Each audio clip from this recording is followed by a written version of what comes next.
When I'm not denying my gear hoarder tendencies despite having a full electric drum kit in my hallway and also a second electric drum kit in my kitchen. I like to answer questions and comments I get on YouTube, so let's get to it. Great video as usual. I have a question about the key of this progression. You said it was either B minor or D, which of course makes perfect sense, but since you're only using 3 chords that also happen to be in the key of G, why not G? I feel like I could get just as easily a 3-5-1 progression in G, or am I missing something?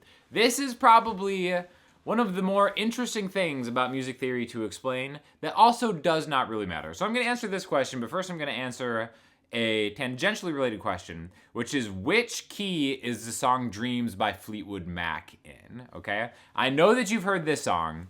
I've played it on this channel a million times with basically every singer I've ever met because they all know it, right? But the whole song you can play just is F to G to F to G.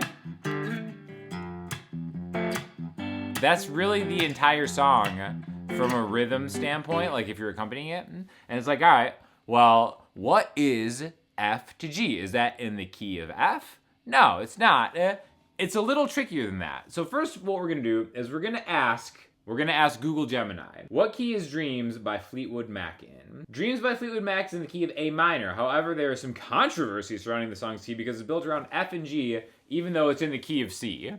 Perfect AI answer, right? Confidently wrong, also contradicts itself in its own answer. It's in the key of A minor, even though it's in the key of C, but it's also F and G. How confusing is that to anybody trying to figure it out? So we're gonna talk a little bit about it, also answer that original question in the key of G or the key of D, all that stuff.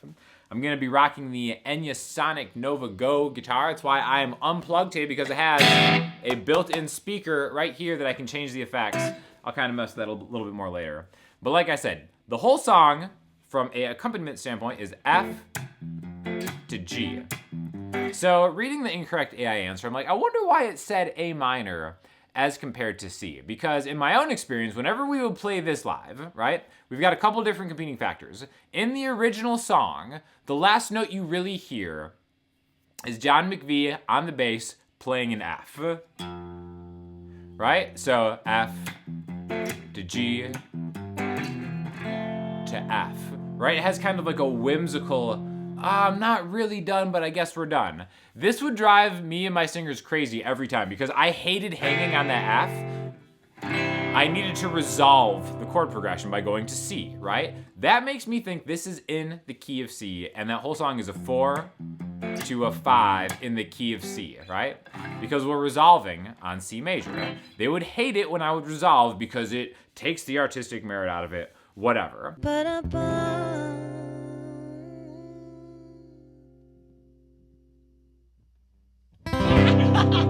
The AI saying that it's in A minor is very interesting until you actually take into account the melody of the song. So if I just play the melody with the notes of the song.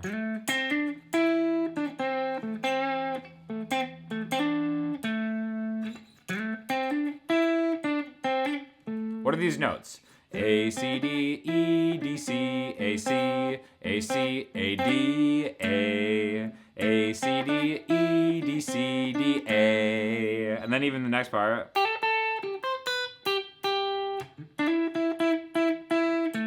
Ends on A. So what's interesting is the melody actually does have a pull towards the note A in this key, whichever key it is. We haven't really discovered this yet. So A being the chord, or the note that the tonal center is built around.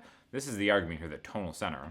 It's like, okay, maybe this is in the key of A minor, but let's try to end that in A minor, right? F to G, F to G to A minor.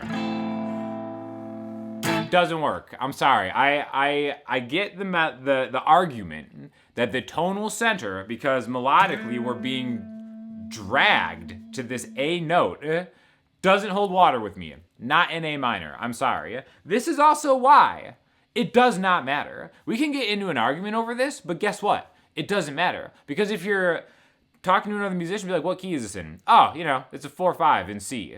It's whatever in A minor. It's whatever in F. As long as you're just playing F to G, and the other person or the singer or the player is playing the right notes, who really cares? You know what I mean? But the correct answer actually is F Lydian. All right. So the funny thing about this is, when you're first starting to learn like any instrument and you want to learn chord progressions, learning the number theory of like, all right, whatever key we're in, let's say we're in the key of C. So our chords are going to be C as the 1 chord, D minor as the 2 chord, E minor 3, F major 4, G major 5, A minor 6. To communicate with another musician, that's the most important thing. Like, that's the minimum music theory, even if that even counts as music theory, I don't even know. It's just music law as far as I'm concerned. Numbering chords to make progressions and communicate those progressions with other musicians, right? That's all you need to know. Whether you're like, all right, well, this is F Lydian, that's a whole different thing. Just the word Lydian may be freaking a lot of people out just because it's like modal, right? Modes are one of the most confusing things on earth because this is kind of like the same question. Like, well, what do you feel the song is? It's like talking to like a Star Child girl who's asking what time you were born. You have to call your mom to find out like what the hospital time was, right? What do you feel the tonal center of this key is? I'm kind of feeling A minor. I'm kind of feeling F major. I want to just end the song on C. I'm kind of feeling it's in C major. We can all be right and we can all be wrong, right? But the original song ends on an F, symbolizing an F major chord, right?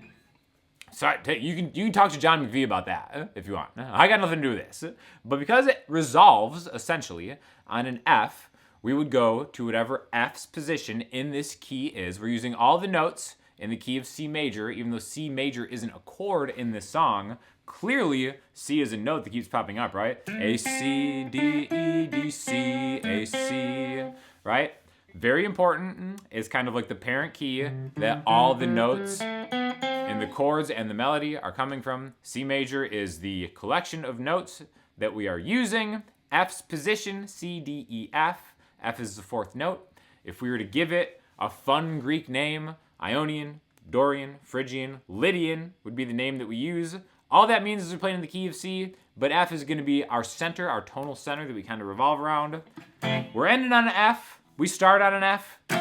We're an F Lydian. That's it. Now, the spirit of the original question, what is a 3-5-1 in the key of G major, right? So in G, 1, 2, 3. 3 is B, B minor. In fact, let's go a little dirtier on the Enya Nova Sonic Go. Hit this button. By the way, I'll have an affiliate link in the description if you guys are interested. Add a little more dirt to it, right? So 3-5-1 in G is B minor, D major, G major, right? G, A, B, C, D, E, F sharp, G. So 3, G, A, B, 3 is minor, B minor, the 5 chord, and any key is major. D major, the 1 chord is G, right? Those chords all exist also in D minor as the 1 chord, the 6 chord, and the 4 chord, okay? So when you have something like this, you have to go back into Star Child mode. Like, all right, well, what's the vibe? What is the feel of it? The video this question was asked, I don't even remember what I was playing. I guarantee you I was turning these into extended chords, the 7th chords, and that's going to be a great clue. First of all, if you do have music theory down, you'd be like, all right, this could exist in different keys. What do you start on? What do you end on? That's always the number one thing that's the giveaway, right? So if I'm starting in D, B minor, G major, which is probably how I was playing. In fact, that's too dirty. Let's go to something still too dirty. There we go. A nice mellow clean.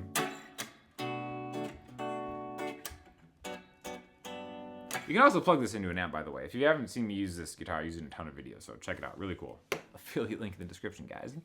Now, if I'm starting on a D major 7, yeah, is this the 1 chord in the key of D? Probably. Is it the 5 chord in the key of G? No, because the 5 chord becomes a dominant 7 chord, so it would have to be like a D9 or a D7 to go to B minor to G, right? So the extensions can help you out because if it's a major 7, it has to be the 1 or the 4 chord. If it's a dominant 7, it has to be the 5 chord. Sometimes those can be clues. Otherwise, use your best judgment to find the inner Star Child. I just like saying Star Child. Maybe that's my new nickname. I should have like a a YouTube alter ego, like Lessons by Star Child, where I just like am outside with an acoustic guitar on like some college campus I'm way too old for and just just play Star Child songs, right? But yeah, use your best judgment to try to resolve, find the tonal center, and that's the key you're in. Take it from there, and then sign up for my Patreon after you grab a new guitar to learn more about it. And next, by popular demand, is my highly requested tour of the Patreon page. Yes, it's true. After thousands of requests, I've decided to reveal my page and exactly how it works. Buckle up for the ride. It is pretty funny how I barely ever talk about my Patreon. When I talk to other creators, it's like, oh yeah, like my courses and my Patreon is the only way I make money. Meanwhile, I'm out here like hustling literally every brand deal and uploading as often as I possibly can to survive. When the Patreon is actually probably, I think it's the best value of any course because there are well over 100 videos on that page. Basically, the way the Patreon works, I started this in COVID when I lost all my gigs and went just like 100% only on YouTube and stuff. I made a giant 50-lesson course that is meant to be your first 50 guitar lessons, which I don't even know if any of the patrons have made it through all 50 lessons. Let me know if you have. It would be helpful to know that. But it's in order. It's sequential. The thing about YouTube that kind of isn't great is like if you be like, all right, guitar lesson number 7, guitar lesson number 8. Those videos never do well. Anytime you have a sequential list, because YouTube just throws it into their algorithm, and like anytime you have something with a later number that isn't number 1, it just kind of kills it. The retention and click-through rate isn't that high, so it'll just stop it because YouTube always feeds everybody different videos. Whatever. So this is meant to be your first guitar lesson to your 50th guitar lesson and beyond. There's a bunch of bonus lessons on there too. And more than that, I teach a ton of songs. I have about 90 songs up there right now, which is my entire set list. Because like I said, I used to gig a lot, like 3 nights a week back in the day. So we had like a pretty robust set list that I'm always adding to. In fact, just last night, I added How to Play Gypsy by Fleetwood Mac on the Patreon. So the reason that I don't put those videos on YouTube is a couple of reasons. First of all, Marty Schwartz has got that covered on lock, where he teaches. Marty's the man, great friend of mine. It's just the GOAT of all time. So I'm not going to teach it differently. I'm going to teach differently than Marty does, where it's like I'm going to teach these how I played them live as an acoustic, or just accompanist guitar. So I'm not really playing it exactly correct like the original artist. I'm playing the song just kind of like how I would do it, and it's a good excuse to kind of like bring in like music theory and stuff like that. Like with Fleetwood Mac, Gypsy, it's like C major 7, C9, back to C major 7, then to F, then G. So it's a good excuse just to talk more about the numbering stuff to kind of solidify all that stuff. Like it's a 1 major 7, 1 7, 1 major 7, then to the 4, then to the 5, then to the 4, then to the 5.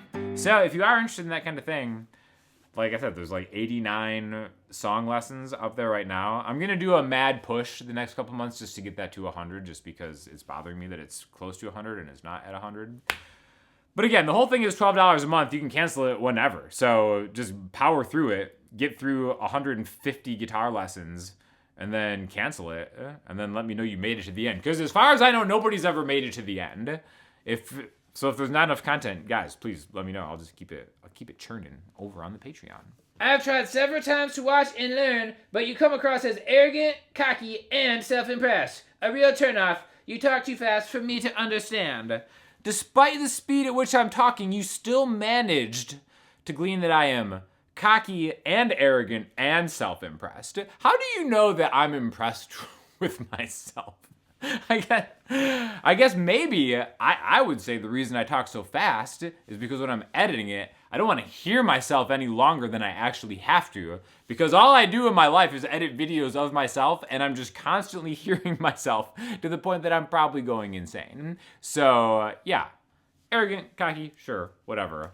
But you're definitely salty. By the way, the song you're playing to is also really cool. Hope to release the album soon. The snippets and various videos were all good. Yeah, thank you for noticing. So a lot of the stuff I've been using in recent videos has been the new original music that I've been writing and producing with my friend Lilu, which is going phenomenally well. Like, she is such an elite A+ talent, and I always add such a legendary mix of songwriting because I'm so cocky, arrogant, and self-impressed with my own work that it just works.